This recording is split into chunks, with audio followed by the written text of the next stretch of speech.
So, welcome to the Adventures in Learning podcast. I'm your host, Dr. Diane, and we are so lucky to have Jasmine Warga here with us today. You heard her formal biography in the introduction, but in her informal biography on her webpage, she talks about her love for all things Cincinnati, and in particular, a hippo called Fiona. So, I actually want to open by asking, tell us about Fiona.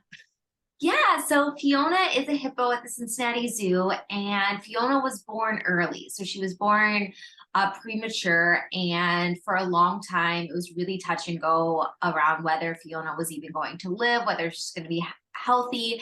And the whole city kind of rallied around Fiona, and the Cincinnati Zoo did an incredible job, the trainers and keepers there, of feeding her, raising her, and eventually being able to kind of introduce her back into the hippo habitat with her mom. And now she's thriving. She has a baby brother now, Fitz.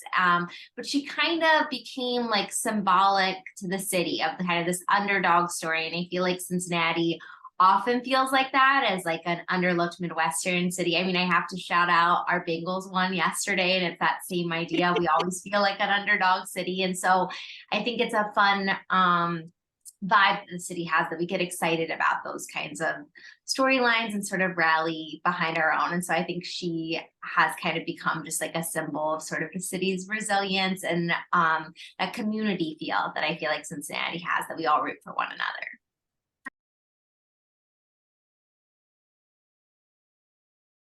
I like that notion of resilience. And you actually gave a great segue into talking about the book that has been making waves this past year. You wrote a Rover story, and I know that it's gotten rave reviews. I read it, loved it, cried all the way through it. And it features resilience, the Mars rover. And I was wondering if you could talk a little bit about that book and what the experience has been and what got you writing it in the first place. Yeah, so I think a lot of people, when they first heard the description of the book, felt like, wow, this seems very different. And I think on its face, it does seem very different from some of the other middle grade books I've done, and that it's my first novel that has a non-human narrator, and it's my first novel that's kind of speculative. I guess you'd classify it as science fiction, but I got the idea for the book during when we were all in lockdown during sort of the COVID pandemic. I was at home with my family, and we were watching the launch of NASA's newest rover, Perseverance. And I was watching that launch with my kids, and that dramatic moment happens when the rocket that's carrying the rover launches. And my oldest daughter, she jumps on the couch and she's clapping, and I'm clapping, and I feel really euphoric. And, I was so excited watching this launch. I feel like I've been feeling really down, and listening to the NASA scientists talk, I was already thinking about how this was so emblematic of sort of the best of humanity, right? This was indicative of what we can do when we come together through human like collaboration and teamwork. And in this moment where our world felt really broken and it felt like we weren't working together, this felt so positive. But yeah, so that moment happens, the launch happens. But my youngest daughter, she looks upset and kind of nervous. And I'm trying to explain to her, like, this is successful, because I'm wondering if she's confused, since we listened to lots of coverage about like how scary the launch can be and all the things that can go wrong. She says, yeah, I know, Mama, but don't you think the robot is afraid?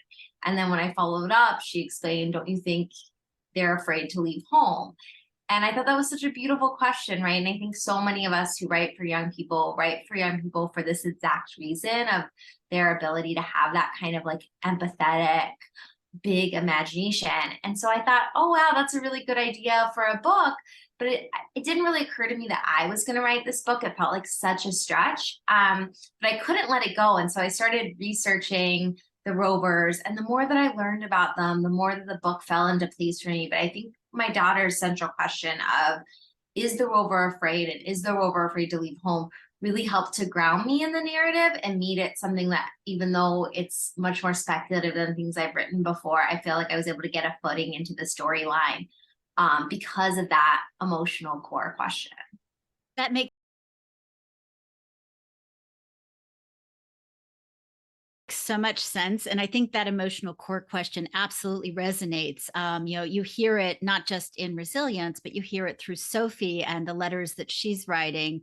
And even in The Scientist Raina, She starts out being very scientific, but she develops that empathetic connection to the rover as well. And I was sort of wondering, what was your inspiration for the scientist? I love her as a character. Thinking about diverse models in STEM, she is a real keeper. And I'm wondering, sort of, did you talk to real NASA scientists to get that, or was that something that you made up completely? Yeah, I love that you appreciate her character. And so sadly, I didn't get to talk to any actual NASA scientists, but I did read the memoir of one of the head chief engineers who worked on the rover Curiosity. And that memoir really helped me because I think the real challenge of the book was, how do I bring out kind of the texture and feel of this lab where it's somewhere I've never been, it's somewhere I haven't worked, and like, what do those interpersonal relationships look like? But then Rania also just came kind of from the depths of my imagination and what I would have wanted to see in a book when I was that age, right? I think that even when I'm writing about a Mars rover, representation is really important to me. And I especially want young girls, particularly young girls of color, to see themselves in these roles, and also to kind of flip the script. I think we have in Rania's family, like a mom that has a really demanding job, and what that looks like, and the complicated feelings her daughter has about that, and how that's all really real and true, right? And so yeah, so I really was excited to get to sort of develop her character, and I'm glad you appreciated her. And I think also, like, I was inspired by listening to the interviews like that I saw before the launch, and NASA's website has like a treasure trove of resources, so you can go on and listen to different interviews with all the incredible people who work on the rovers. And one of the things that struck me the most is how attached to the rovers so many of them feel, and how they feel like this is like a member of their team and their family. And I thought that it was kind of cool to probably show that progression line, because probably for some of them, that's something that almost surprises them, that happens, that attachment. That makes sense.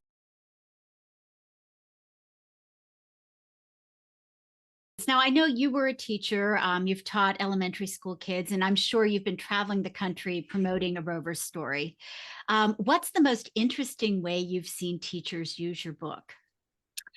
Yeah, so I love that so many kids are building their own rovers. So I think it's so exciting. I go into school visits and there's a lot of synergy, right? They're using the book. This isn't just a book that's being used in a language arts costume. Like, they're obviously using it there, and they're talking about character, and they're talking about plot. But I love that it's stretching to like sort of bring that synergy with their science costumes, where they're building rovers, or they're learning about planet science, or they're learning about Mars and space exploration. I think that's really cool, because I think so often we think of learning in these silos, right? And I really, that's something that's exciting for me. And I think when I was a young person, I didn't quite understand. It's just like how imaginative science can be and how creative science can be, and sort of showing that overlap, and also hopefully bringing in kids, maybe there are kids who really thought they didn't like reading or stories, that this story may appeal to them and kind of be a gateway in that way, and vice versa for kids who are reluctant to think that they enjoy science, and then being like, this is also science, you know.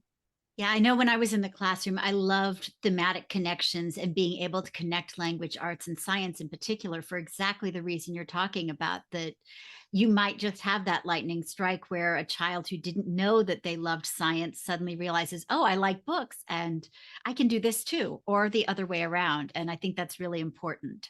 Yeah, no, I think too, I love which I'm sure you're familiar with, the one book, one school reads. Yes. And I've been so lucky that a Rover story has been, schools have been using it in that way. And I think there's nothing that gives me a more special feeling than walking into the school and seeing how a book has brought together a community, because that's my very favorite thing about stories, right? Is their ability to connect us to one another.